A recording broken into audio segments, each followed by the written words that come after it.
Je vais essayer de vous expliquer pourquoi les communautés vont changer le monde, en tout cas pourquoi moi j'ai cette vision. Qu'en fait, ce qui nous définit le plus, ce sont les communautés dans lesquelles nous sommes. Et c'est comme ça qu'on existe en tant que personne. Et aujourd'hui, l'enjeu marketing moderne, c'est pas d'avoir la meilleure stratégie outbound, inbound, etc. Ça, on s'en fout. La stratégie la plus importante, c'est est-ce que vous êtes capable de créer de la confiance avec votre audience. Si c'est oui, vous allez pouvoir construire des trucs de fou. Si c'est non, ça va être compliqué. Donc en fait, moi là, je suis là, je réinvente rien. Tout ce que je vous dis, c'est des trucs qui existent depuis très longtemps. C'est les mots qui changent, c'est la manière de le faire parce que les outils sont différents, mais le résultat est toujours le même. C'est un marketing tribal, participatif ou communautaire qui permet d'atteindre des objectifs business. On va commencer directement. Alors juste avant de démarrer, vu que j'ai pas de micro, si jamais vous m'entendez pas très bien, vous me le dites. Faites un petit signe, un truc comme ça.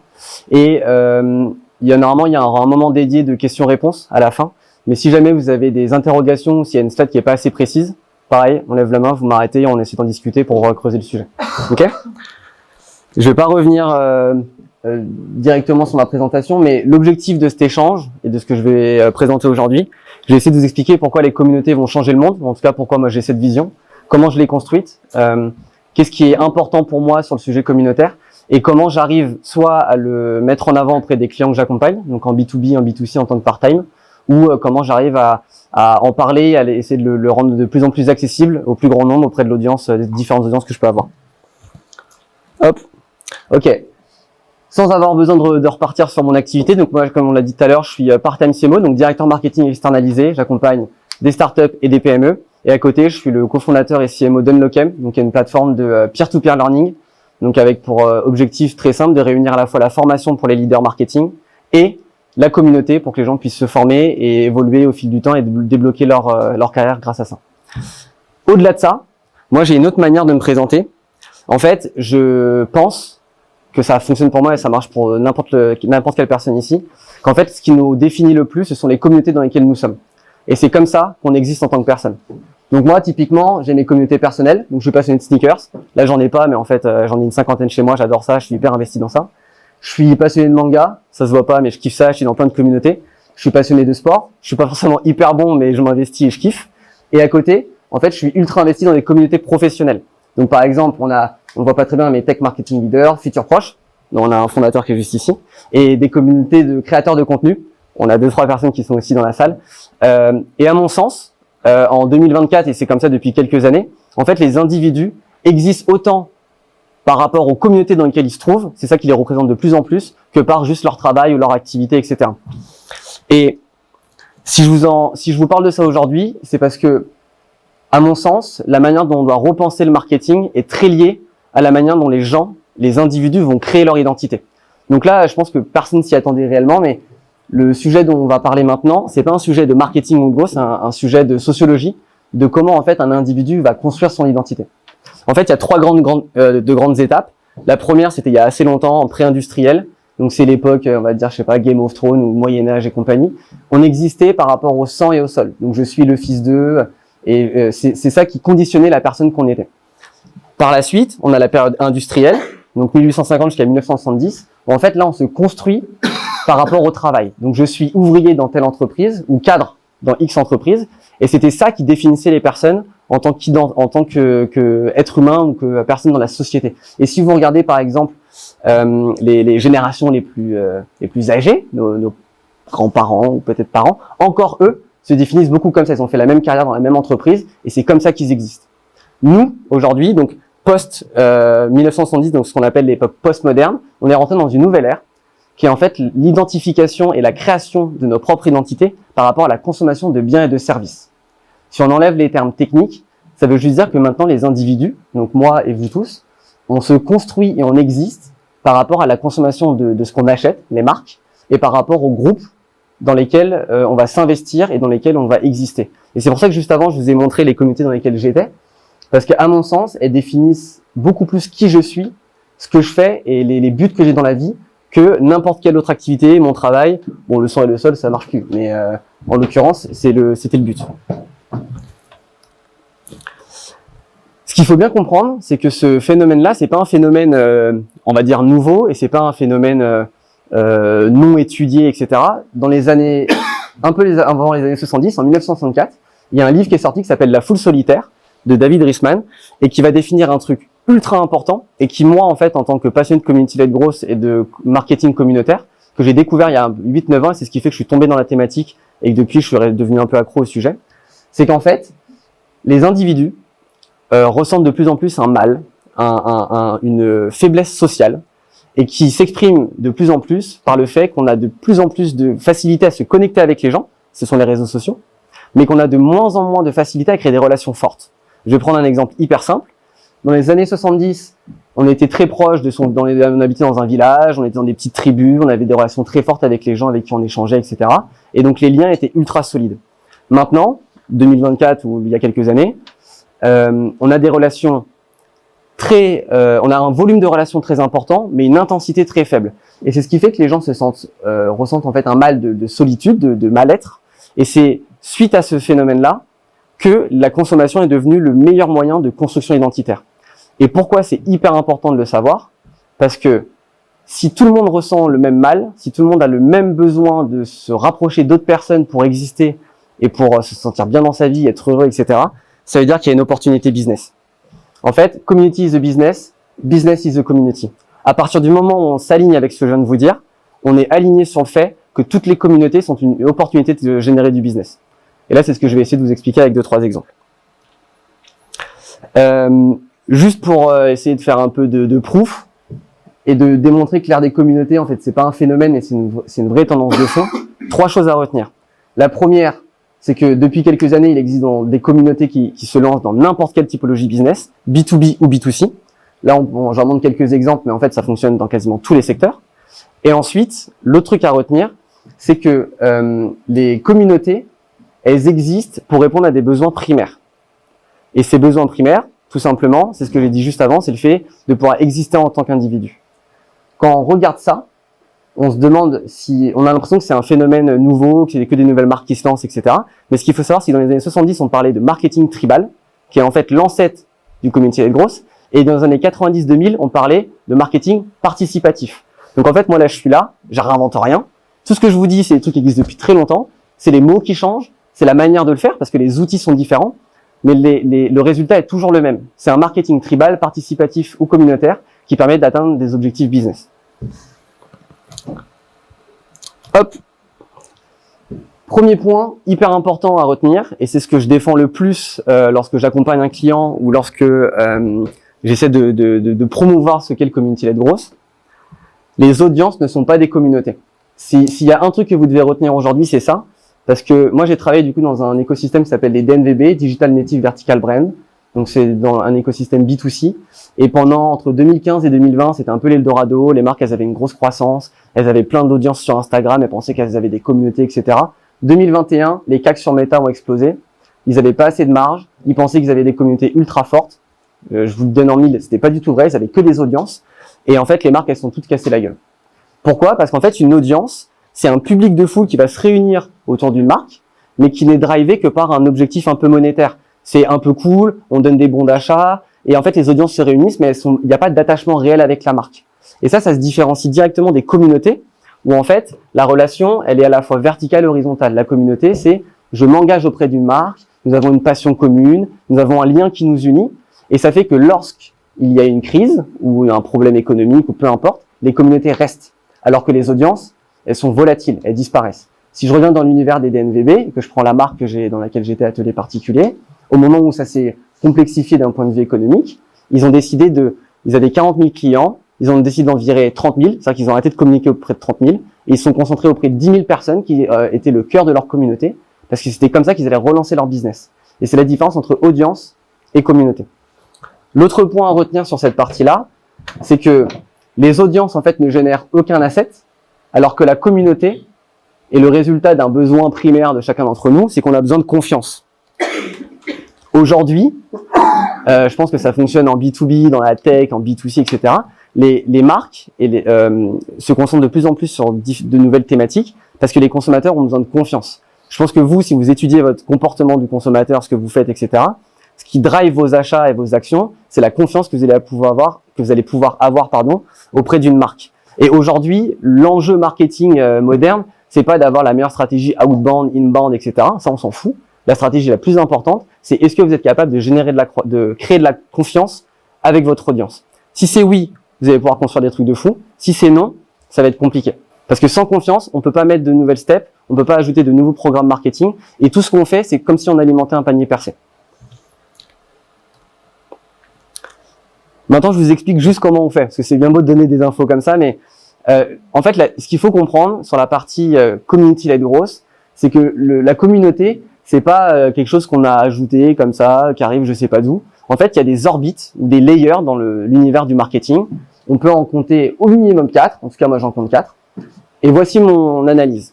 Aujourd'hui, 90% des entreprises, elles se focus sur l'entreprise et sur le produit. Qu'est-ce que ça veut dire? C'est-à-dire que la majorité des boîtes, elles parlent d'elles, donc elles font du marketing sur leur entreprise. En fait, le problème de ça, c'est que tout le monde s'en fout, et de deux, c'est impossible de se différencier. Parce qu'en fait, quand une boîte, B2B notamment, sans vouloir les viser, quand elles commencent à parler de juste ce qu'elles font comme activité, etc., en fait, c'est pas intéressant. Et ensuite, le step d'après, c'est le produit. Donc ça, c'est l'ère du Product-led Growth ou PLG. Donc ça, c'est top. C'est-à-dire qu'en fait, les marques et les entreprises, elles mettent du focus sur le produit. Elles se disent, OK, je vais essayer de me concentrer sur le besoin d'utilisateur. Je vais répondre à ces pain points, etc., etc. Mais le problème, c'est que si on ne fait que entreprise et produit, on ne réalise pas tout le chemin. Il manque des étapes. Et en fait, on n'arrive pas à créer ce surplus de confiance qui va permettre d'engager de nouveaux clients, de les garder sur de la longueur, etc., etc. Et donc, ce qui manque aujourd'hui, c'est que les leaders marketing aient un peu plus de focus sur ce que moi j'appelle les priorités marketing de demain. Et si je veux être un peu provocateur, c'est même les priorités d'aujourd'hui, que sont la brand et la communauté. Alors, la brand, je vais pas trop en parler, mais c'est un sujet qui est de plus en plus tendance. Dans les B2B SaaS, les boîtes, elles ont commencé à avoir des gros problèmes sur leur lead gen, donc elles se sont dit, OK, maintenant on va investir dans la brand. Investir dans la brand, ça veut dire quoi? Ça veut dire investir dans des programmes qui ont pour objectif de développer l'image de marque, développer tout ce qui n'est pas forcément en lien directement avec le produit, avec le fait de vendre, mais c'est investir sur sa marque pour créer un petit peu de lien. Et la step d'après, c'est à mon sens les boîtes qui sont les plus fortes et celles qui ont compris ce qui est pour moi le vrai marketing, le marketing du bon sens, c'est celles qui font tout ça, plus qui investissent sur la communauté. Et en fait, investir dans la communauté, ça veut dire respecter toutes les étapes, mais accepter également d'aller créer plus de liens avec ses audiences, de se resserrer, d'aller identifier le cœur communautaire pour générer du mouvement et permettre ensuite d'avoir une stratégie brand, product et entreprise qui soit ultra efficace. Donc ça, c'est les 4 orbites du marketing et c'est ce qui manque à 90% des boîtes aujourd'hui sur le marché. J'explique très rapidement juste comment ça fonctionne pour passer de la théorie à la pratique. Donc là, vous avez un marché, clients, prospects, médias, concurrence. Ça, c'est un marché complet dans n'importe quel business.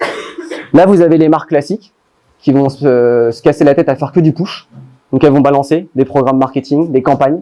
Elles vont faire plein d'actions, encore et encore, de l'ads, de la outbound, peu importe. Et c'est bien, hein, faut le faire. Mais il manque le retour.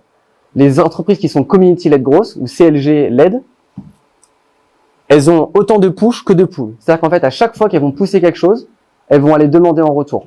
Je prends un exemple très concret. Dans une campagne de social ads, tu promets autant le produit que tu veux vendre que tu promets des actions pour aller récupérer du feedback de tes utilisateurs. Quand tu fais de l'event, si tu fais autant d'events pour aller chercher des nouveaux prospects que pour promouvoir les gens de ton écosystème, etc., etc. Lorsque tu te mets dans cette dynamique-là, tu es dans une dynamique community-led, et donc tu parles à tout ton marché, tu crées beaucoup de valeur.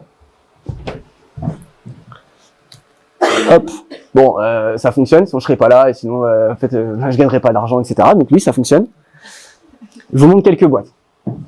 Il y a plein de boîtes. J'ai fait une sélection ultra restreinte, B2B, B2C, parce que je sais pas trop quelle est votre activité, ce que vous faites, ou ce que vous kiffez le plus, mais voici un peu ce qui se passe. Du B2B jusqu'au B2C, de manière très simple, on peut classifier les communautés de la plus mass market à la plus exclusive. Donc là, il y a une sélection de boîtes. Elles ont toutes des stratégies différentes. Il n'y en a aucune qui a la même approche. Elles ont toutes certainement des motivations différentes, mais elles arrivent toutes, et de facto, à intégrer le community-led growth dans leur stratégie marketing globale pour générer de la croissance. Ce que je suis en train de dire, c'est que ces boîtes-là, ce ne sont pas des boîtes qui sont devenues ce qu'elles sont parce qu'elles mettent du community-led growth et qu'elles ont fait que ça, mais elles sont devenues ce qu'elles sont parce qu'elles ont rajouté dans leur stratégie globale un layer community-led growth. Et c'est ce qui donne leur identité de marque, c'est ce qui donne le fait qu'il y a une relation avec leurs clients qui est forte, c'est ce qui fait que quand c'est la galère, et ben en fait ils ont un soutien de leur audience et de leur communauté. Et c'est ça qui fait que ces boîtes-là, on peut les citer ici et qu'elles ont eu du succès, notamment. Hop, pour ceux qui sont un peu perplexes, je pense que si vous êtes là, ça devrait aller, mais je vous montre deux bénéfices un peu intéressants. Ça, c'est un que j'aime beaucoup.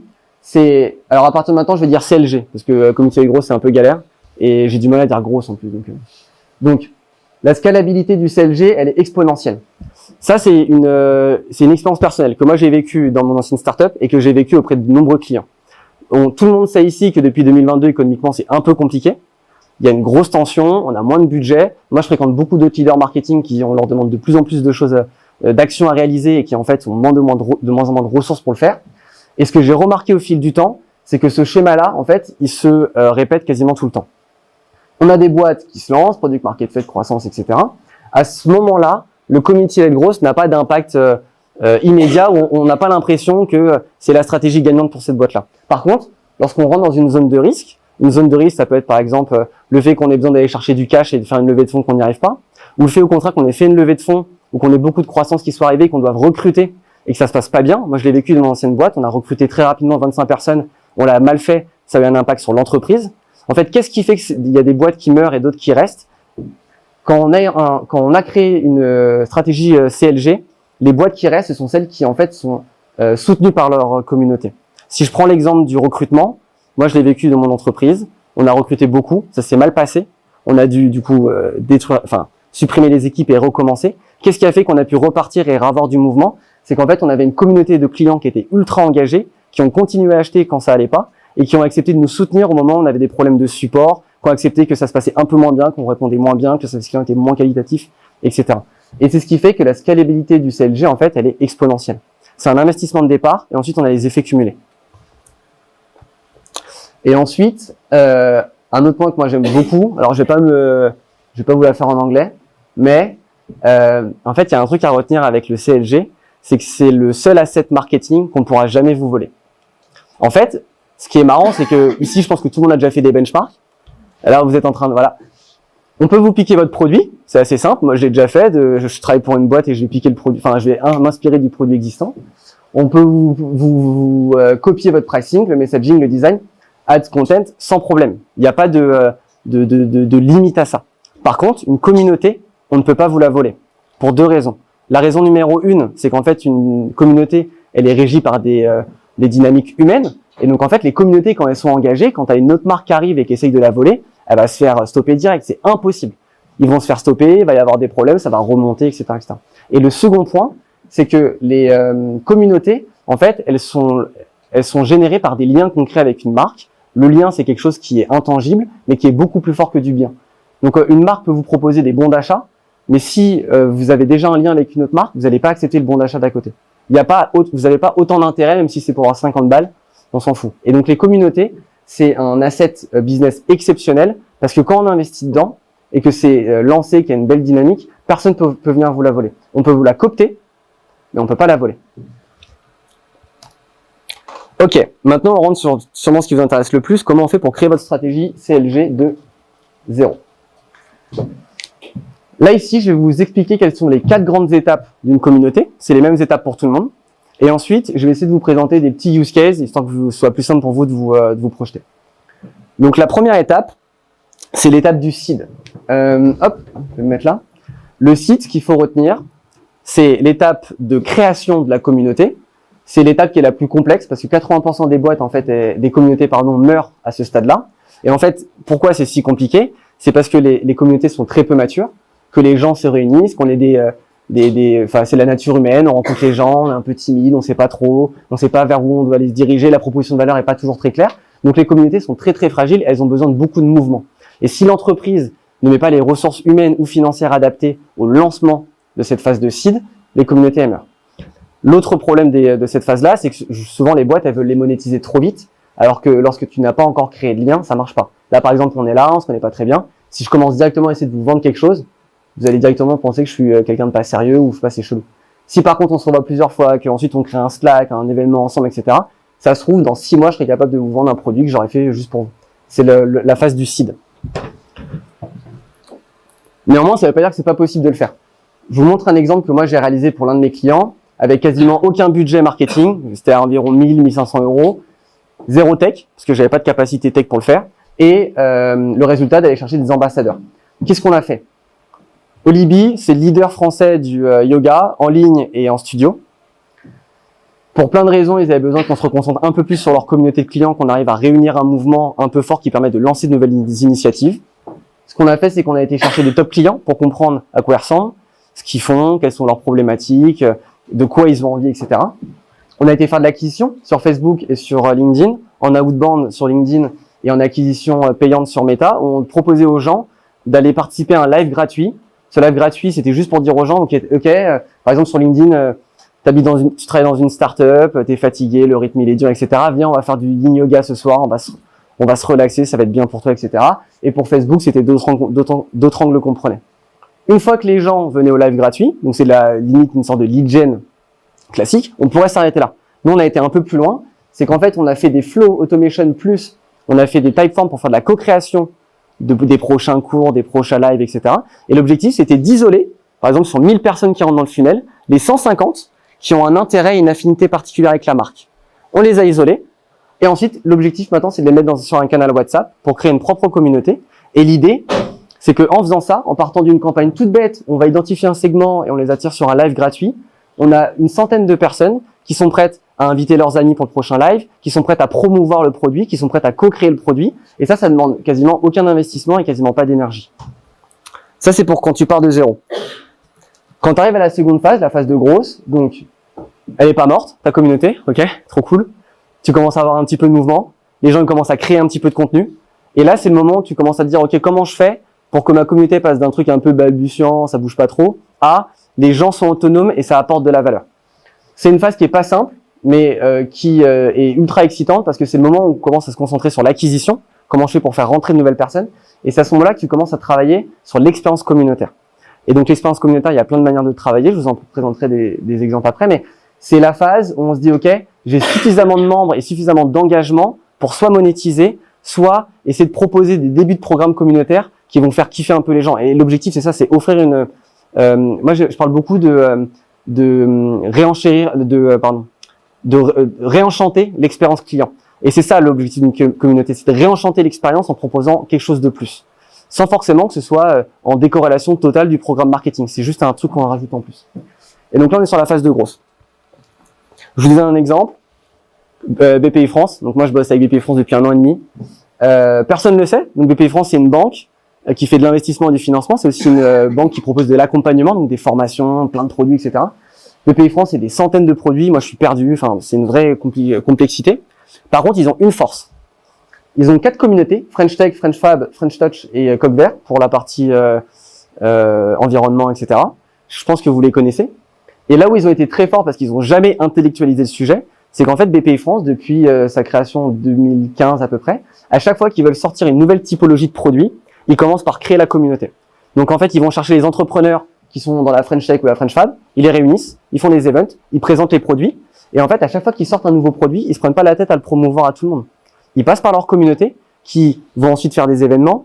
En autonomie, ils vont ensuite faire d'autres événements pour présenter à leur réseau, et ça fonctionne par un effet de réseau comme des soirées Tupperware, mais version produits à plusieurs milliers d'euros. Et c'est le même concept. Aujourd'hui, BPI, parce qu'il y a trop de complexité dans la boîte, ils ont décidé d'utiliser les communautés pour promouvoir toute leur activité. J'accélère un tout petit peu, on arrive sur la phase de maturité.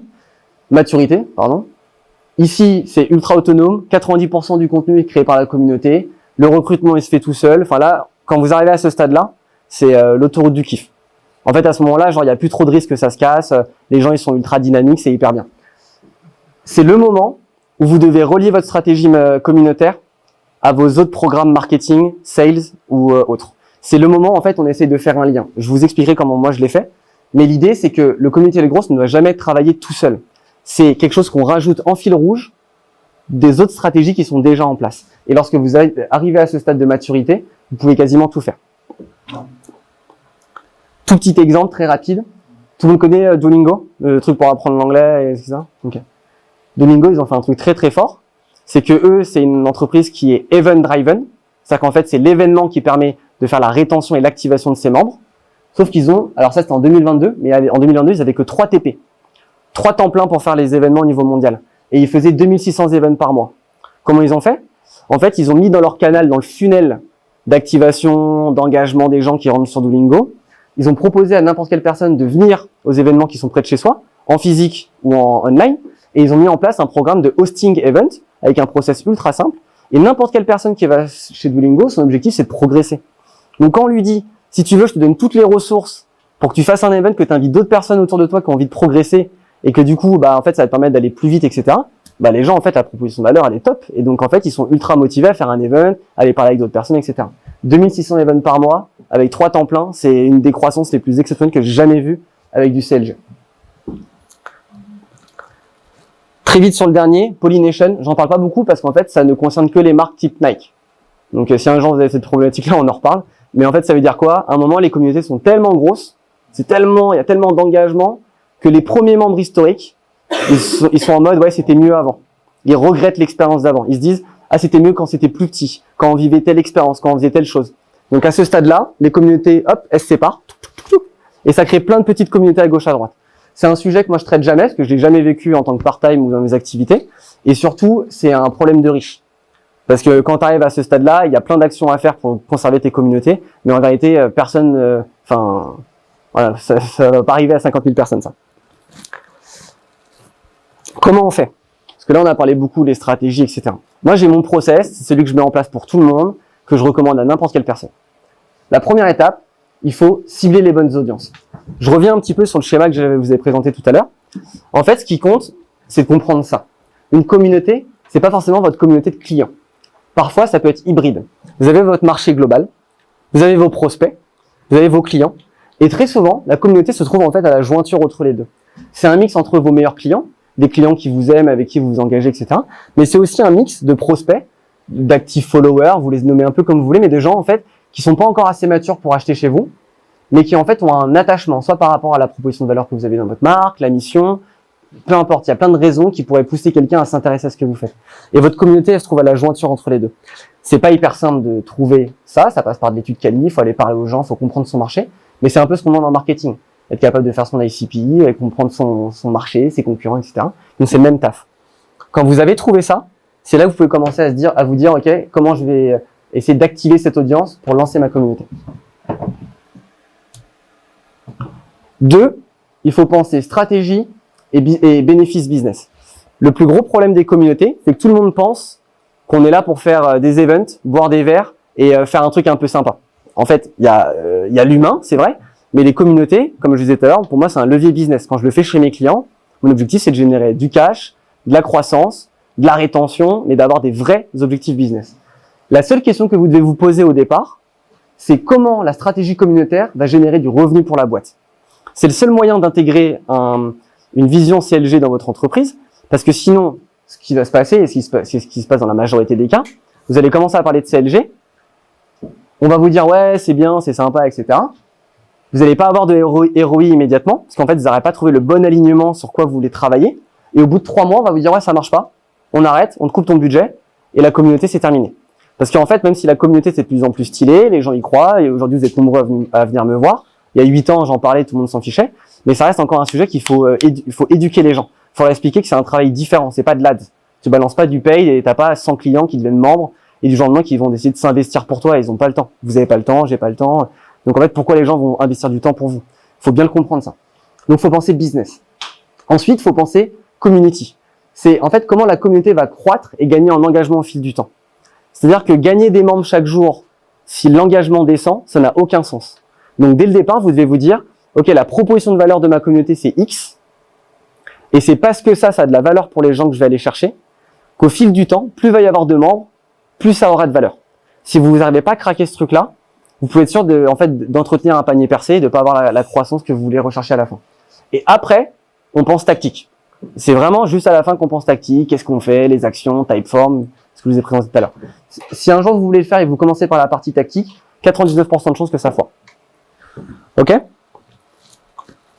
Et dernier point, c'est le space model.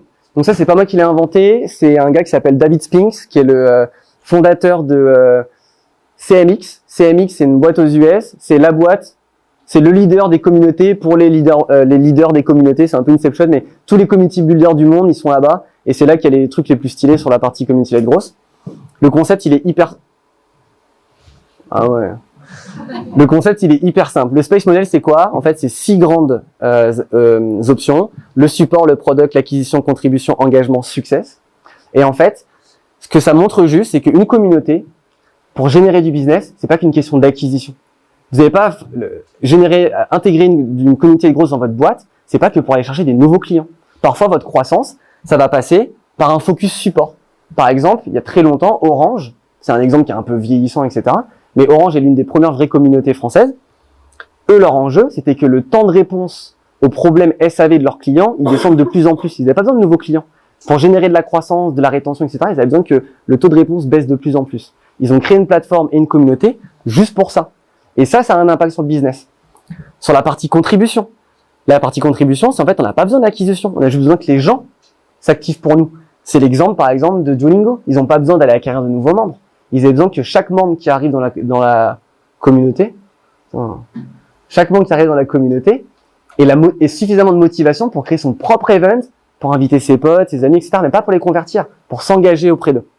Et donc, en fait, moi, ce que je recommande avec le Space Model, c'est une stratégie community grosse, 2 leviers. On en prend, par exemple, le product, l'acquisition, et vous essayez de lier ça à votre stratégie marketing.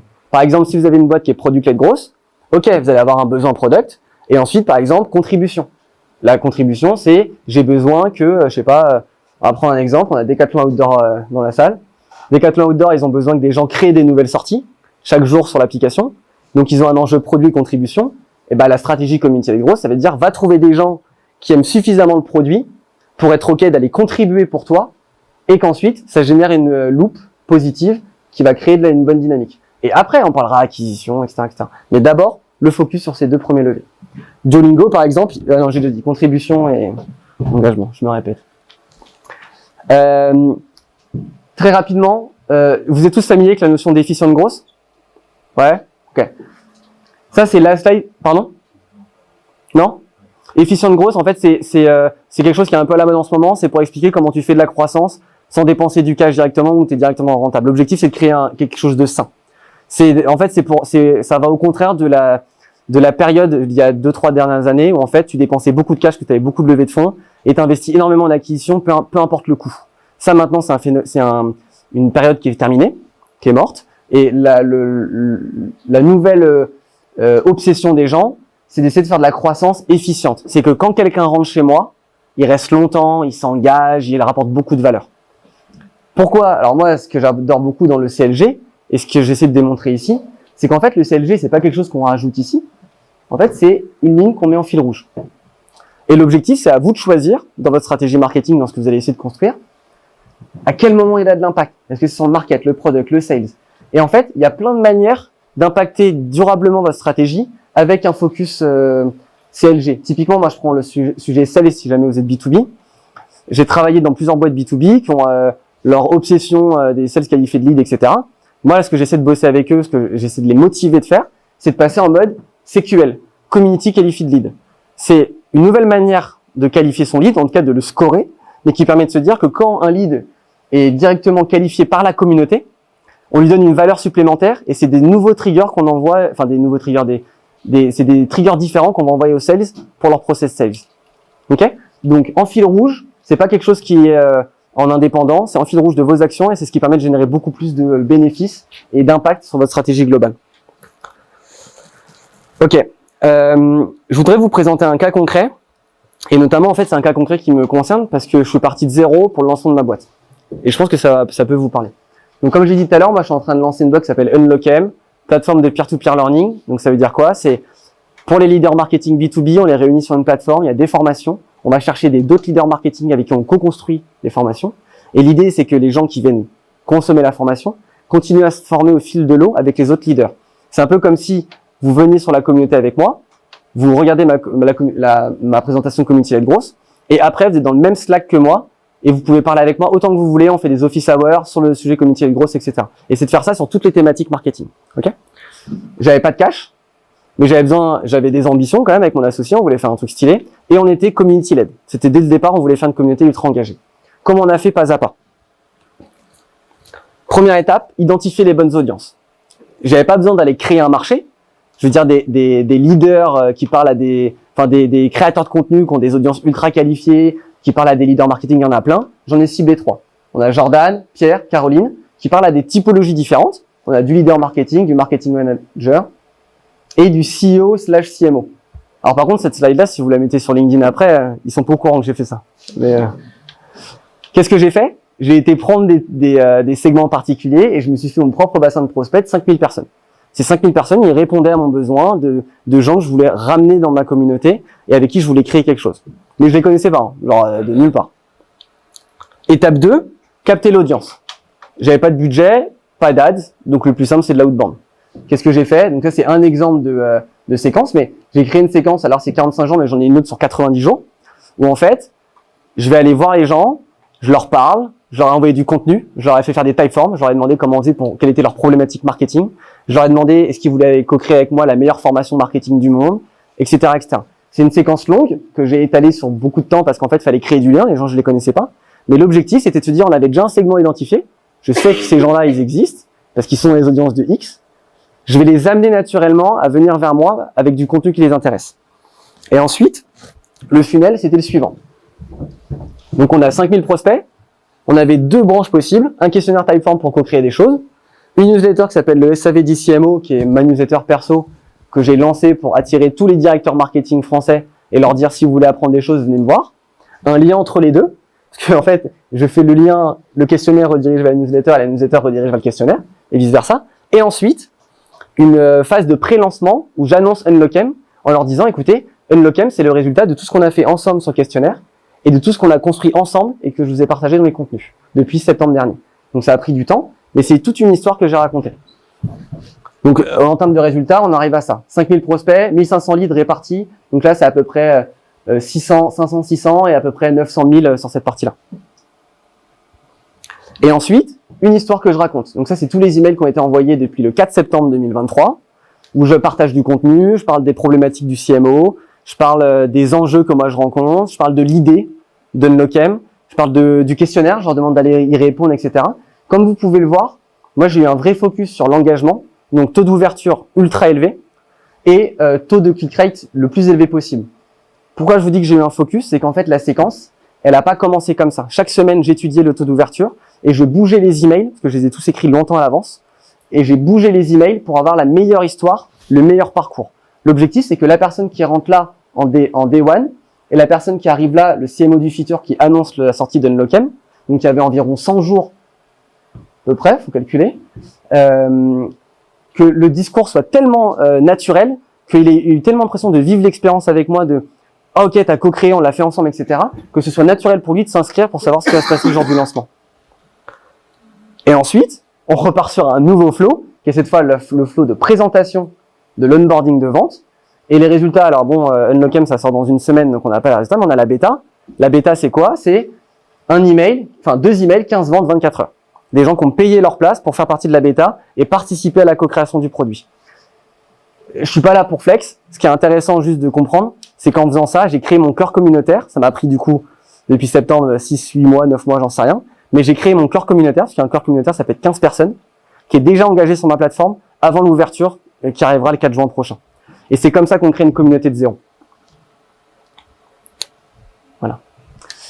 Si jamais vous voulez suivre, etc., vous pouvez scanner. Ça, c'est très digital. Et sinon, je vous remercie et je suis dispo pour des questions. Merci.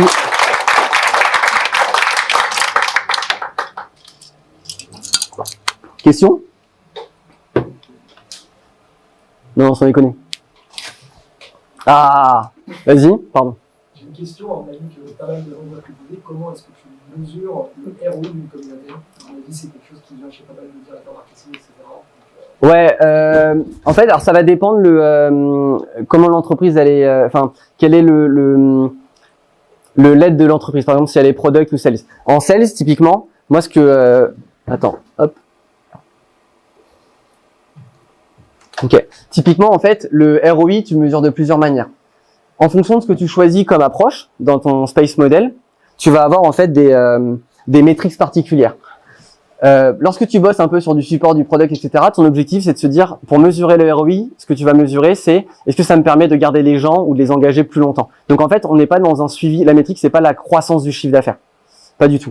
Par contre, Là, j'ai un cas avec un client que j'accompagne et sur lequel on travaille. Eux, ils ont un objectif d'upsell. Donc, en fait, ils ont une problématique parce que leur boîte, existe depuis longtemps, etc. Mais ils ont du mal à vendre plus de produits à leurs clients existants. Donc, nous, on est en train de créer un segment communautaire juste pour eux. La métrique de suivi, c'est uniquement le pourcentage de ces clients qui passent en upsell. Et en fait, juste le delta, ce qu'il faut bien comprendre, c'est qu'on a le cœur communautaire, comment tu le suis. Donc, on a une métrique cible. Et lorsqu'on va ensuite essayer de scaler cette communauté, là, par contre, moi, je me concentre que sur le revenu. Donc, une fois qu'on a terminé ça, c'est le revenu. Et après, pour bien suivre ça, ce qui est important, c'est de se rappeler qu'on est sur des segments. Donc, on a isolé des gens dans des zones particulières, dans des groupes, Slack, WhatsApp, Facebook, etc. Ensuite, c'est un travail faut merger de la data. Mais l'objectif, c'est de se dire, regardez ce nouveau segment par rapport à vos top clients ou autres. Voici la croissance qu'il a ajoutée, le chiffre d'affaires qu'il a, etc., etc. C'est en isolant ça. Et après, on accepte le dark funnel. J'accepte aussi de me dire que les gens, à partir d'un certain niveau, on peut pas mesurer 100% de l'apport de la communauté, mais dans les étapes précédentes, si je suis satisfait du résultat, j'ai pas de problème à défendre l'idée que regardez ce qu'on a fait sur un segment de X centaines de personnes. Voici du coup l'apport que ça pourrait avoir au niveau plus global. Ok? Yes. Là-dessus, est-ce que tu as étudié un petit peu la différence entre construire une communauté de marque et s'intégrer dans des communautés plus organiques et existantes? Parce que c'est vrai que par exemple, le fait de créer, tu parles pour une marque, une entreprise? Pour une entreprise. Ouais. Typiquement, tu vas voir, sur une marque, si tu peux t'intégrer dans des discussions, sur un subreddit spécialisé en marketing, c'est très bien, il y a un subreddit Ouais, non. Et du coup, que ça en vendre, parce qu'à l'inverse, tu vois, quand une communauté de marque, le problème c'est qu'elle est intéressée par la marque. La communauté de marque s'accroche par rapport à une marque, on est d'accord, ouais, bien sûr. Ce qui fait qu'à un moment ou l'autre, les intérêts de la marque vont primer sur les intérêts de la communauté. Voilà. Tout dépend comment tu construis ton programme. Par exemple, tu as mis Sora, c'est ceux qui sont en merde actuellement. Oui. Quand Sora, il est fait quand même à l'envers plusieurs fois, alors que vous aussi, tu as toujours, parce qu'à un moment ou un autre, des actionnaires de Thunder. Mais ça, c'est. Alors, ok. Je peux te répondre? Et à l'inverse, on s'en expert, tu peux sortir plus facilement et aller ailleurs si tu as besoin, sans casser. En fait, pour répondre à ça, il y a une approche qu'il faut retenir qui est relativement simple. Moi, c'est comme ça que je me le matérialise dans ma tête. Une communauté, quand tu décides ok, je veux lancer une stratégie communauté de grosse, tu as deux manières de le faire. Soit tu crées ta communauté de zéro, soit tu vas coopter ta communauté. Créer ta communauté, c'est ce que j'ai essayé de présenter, c'est de se dire, ok, on identifie un segment et on va chercher les gens pour les réunir autour de moi. Donc ça, c'est pas le plus simple, mais c'est celui qui paraît, on va dire, le plus naturel. Parce qu'en fait, on essaie d'aller chercher les gens qui s'intéressent à nous et on les réunit autour de nous.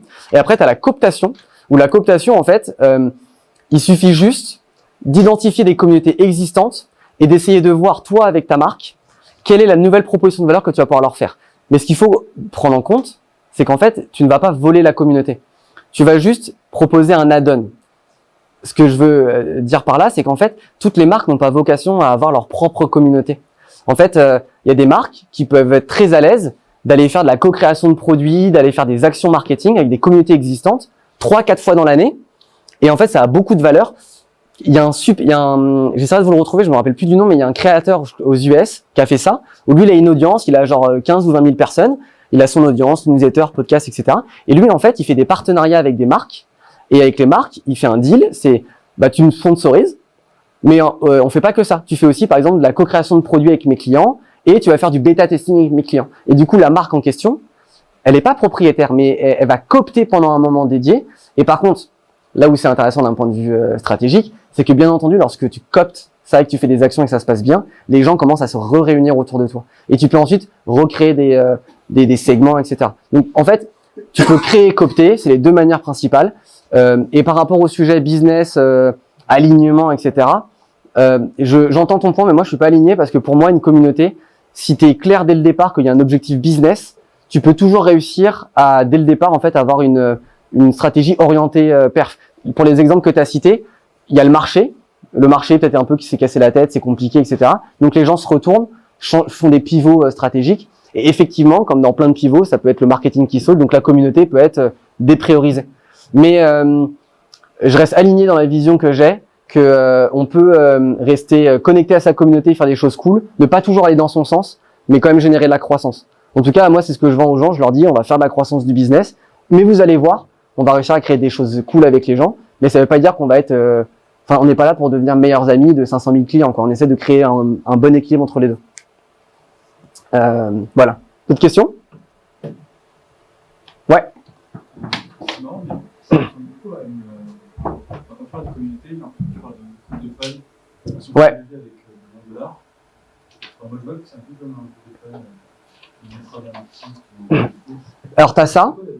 En fait, et c'est un truc en B2C, on dit toujours que les communautés sont drivées par les passions. Je l'ai dit au départ. Mais en fait, il y a aussi le bénéfice qui est hyper important. En B2B, par exemple, c'est difficile de faire entendre aux gens, ouais, on va créer une communauté ensemble, et vous allez voir, je vais réunir 1 million de personnes qui sont passionnées de marketing. Mais en fait, non, la majorité des gens, ils terminent leur journée, ils aiment bien un peu le market, ils disent des trucs, mais quand ils rentrent chez eux, ils ont envie de faire autre chose. C'est pas leur passion. Par contre, si tu t'alignes bien sur les bénéfices, c'est là où tu arrives à trouver un équilibre entre les communautés de passion pour les artistes B2C classiques et des communautés autres. Et je donne un exemple tout simple. Unlockem, nous, je reprends ça parce que c'est le plus simple, mais ça marche avec d'autres boîtes aux US, etc. Unlockem, on s'adresse aux leader marketing. L'un des objectifs, c'est de créer un bénéfice statutaire. C'est de dire aux gens, quand tu es membre de cette communauté, tu level up. En fait, tu fais partie de quelque chose de plus grand qui fait qu'en fait, t'es pas mélangé à tout le monde, t'es hyper stylé, etc., etc. Et donc, les gens sont OK, du coup, de s'investir dans la communauté parce que ça participe à leurs objectifs business, à leur carrière, à l'image qu'ils ont d'eux-mêmes, à la construction. Moi, tu vois, je suis hyper fier dans ce que je me montrais tout à l'heure, les communautés perso et pro. Il y a plein de communautés pro. En fait, je suis hyper fier d'être dedans. Et ça fait que quand je suis là, je peux vous dire, moi, je suis membre de ça. Et je me sens grave fier. C'est pas ma passion, mais j'accepte d'y accorder du temps. Et c'est la nuance entre le B2C et le B2B, c'est que tu peux avoir des communautés de passion. Je suis fan de foot, je suis fan d'un artiste. Et des communautés où le bénéfice est suffisamment fort pour pousser les gens à s'engager et à créer du mouvement. Mais dans tous les cas, la frontière est assez fine. Je suis assez d'accord. Ouais. Je sais pas si tu as déjà répondu à cette élément, mais j'ai l'impression, mais en gros, sur du B2C, voilà, en fait, je suis en train de créer une boîte sur vraiment un truc très sérieux, financier, etc. Une revue sera là probablement pas avant 3 mois. À quel moment tu considères que c'est pertinent de commencer à créer de la communauté? Le plus tôt possible. En fait, ça va être de la frustration, personne ne va dire. Le plus tôt possible. Alors moi, je suis pas objectif sur ce sujet-là. Pour moi, on devrait commencer à créer ces segments communautaires day one, day zéro. C'est le premier truc que tu dois faire. Parce qu'en fait, les gens, en fait, alors, les consommateurs, ils sont impitoyables. Donc, en fait, ils pardonnent pas, ils ont pas le temps, etc. Mais quand tu arrives à créer des liens suffisamment tôt, et ça veut pas dire devenir ami avec eux, mais c'est juste créer une relation, leur offrir un petit peu, j'ai pas envie de dire d'offrir de la valeur parce que c'est un peu, tout le monde le dit, mais moi, par exemple, j'envoie juste des emails. J'ai pas l'impression de révolutionner la vie, mais je m'investis dans ce que je fais. En day one, ça fait qu'aujourd'hui, les bêta-testeurs qui viennent sur notre produit, il est pas parfait. Mais en fait, ils l'acceptent. Quand j'étais chez Atelier Particulier, j'avais des couacs toutes les semaines avec mes produits. La communauté cœur, elle acceptait énormément de choses. Parce qu'en fait, en day one, quand tu commences par ta communauté, tu crées quelque chose, un bassin qui est suffisamment fort. T'as même pas besoin de ton produit pour réunir les gens. À la seule condition que le produit ou ce que tu crées, ça répond à un besoin, quoi. Genre, je veux dire, on va pas créer une communauté pour un produit qui sert à rien. Mais si tu décides de lancer quelque chose et que tu arrives à réunir des gens autour de toi qui sont intéressés par ça, on s'en fiche de est-ce que le produit il est bien, pas bien, est-ce que les gens vont être déçus, est-ce que ça prend du temps. C'est pas grave. En fait, moi par exemple, toi quand j'ai commencé à bosser, là, avec Olivier par exemple, on est en train de bosser sur un projet de communautaire de co-création de la nouvelle plateforme. Pour l'instant, j'ai qu'une maquette Figma. Je suis très très loin de l'avoir fini. Pourtant, j'ai déjà annoncé un rétro-planning. Il y a 99% de chances que le rétro-planning, je le suive pas. Mais en fait, ce que je dis aux gens, c'est je vous prends par la main, ensemble, on va faire quelque chose. Je vous demande de l'aide et je vous donne des feedbacks. Je vous donne, ils ont des avantages financiers, des avantages, ils sont invités à des events, etc. Et ouais, ça va pas bien se passer. Mais en fait, je suis honnête avec eux. J'essaie de faire les choses bien. Il y a une réciprocité. Day one, communauté directe, audience communauté. Commence par faire une audience. Ensuite, tu essaies d'aller chercher les gens dans ton audience qui ont le potentiel de devenir ta communauté. Et en parallèle, tu fais ton product. Et il y aura pas de, t'as pas de problème de, on s'en fout que le produit soit bon. Et si tu veux, on se rappelle dans une semaine quand j'ai lancé Unlockem et on verra ce qui s'est passé. Moi, ça fait 9 mois que je parle d'un truc qui n'existe pas. Et pourtant, j'ai les gens qui sont inscrits, qui participent, ils ont l'air de plus ou moins kiffer. Donc, faut trouver le day one. Voilà, je vais juste dire ça. Ouais. De manière opérationnelle, opérationnel, est-ce Oui. que tu as des bonnes pratiques sur le choix du canal sur lequel tu vas structurer ta communauté? Alors déjà, si vous voulez, dites-le moi après, je vous enverrai, parce qu'il y a d'autres slides avec des trucs plus opérationnels, je pourrais vous les envoyer. Alors, le canal, on s'en fout. Ce qui compte, c'est le segment d'audience. Donc, tu identifies ton segment d'audience. Lorsque tu as compris un peu qui il était, là, tu auras ton canal. De manière générale, de toute façon, il ne faut pas trop se prendre la tête. Aujourd'hui, les canaux que tout le monde utilise, c'est quoi? Tu as WhatsApp, Slack, tu as du Facebook, en fonction de la typologie des personnes que tu vas aller chercher. Les groupes Facebook fonctionnent encore. Alors, c'est pas vraiment communautaire, mais c'est en route pour. Tu as les Instagram, le fait que tu as des trucs un peu fermés, où tu peux faire du push privé et rediriger sur d'autres trucs. Mais le canal importe peu. Par contre, ce qui compte, c'est les gens que tu vas aller chercher. Et il y a une règle que moi, je me rappelle tout le temps, c'est le 1-9-90. 1% des gens créent, 9% des gens interagissent, 90% des gens sont passifs. Ce qui compte, c'est de trouver le 1%. Une fois que tu as ton 1%, au début, tu vas le mettre sur un Slack. Les gens, ils vont pas trop kiffer, mais ça va pas trop mal se passer. Et ensuite, tu les mettras sur un WhatsApp. Moi, chez Atelier Particulier, j'ai fait plein d'outils. Finalement, ça a terminé sur un Slack, c'était pas ouf. Ensuite, on a fait un WhatsApp. Après, ils avaient mon numéro privé, on avait des groupes sur Facebook. C'est un truc que tu vois après. Et l'outil, ça ne compte que dans la période de scales. En fait, quand tu as 50 personnes, ça se fait limite à la mano. Et après, outils, et il y a plein de plateformes qui existent. Circle pour faire de la formation de la communauté. J'ai plein d'outils, je me souviens plus là. Mais plein d'outils que tu peux utiliser. Donc en gros, tu commences au plus simple là où est ton segment et après tu passes à des outils. Ouais. Ouais, pour moi, en fait, en community-led growth, ce qui compte, c'est d'avoir bien identifié les gens et d'être OK sur l'apport business. Et le bénéfice business, c'est le bénéfice de la communauté. Ensuite, les outils. Après, c'est ma vision, parce que moi, j'aime pas trop les outils. Ça me saoule, je sais pas trop faire, etc. Donc, je vais au plus simple. Tu vois, les gens, je les ai redirigés vers un Brevo et ensuite vers un WhatsApp. Il y a 90% de chances que dans 6 mois, je prenne un autre outil. Mais on commence par ça parce que j'ai vu que les gens, lorsque je leur envoyais des push WhatsApp, j'avais un super taux d'ouverture. Bon, go. Et tu changes après. Les gens, ils sont très agiles, tu vois, il n'y a pas de sujet. Avec plaisir. Autre question? Eh ben, super. Merci beaucoup.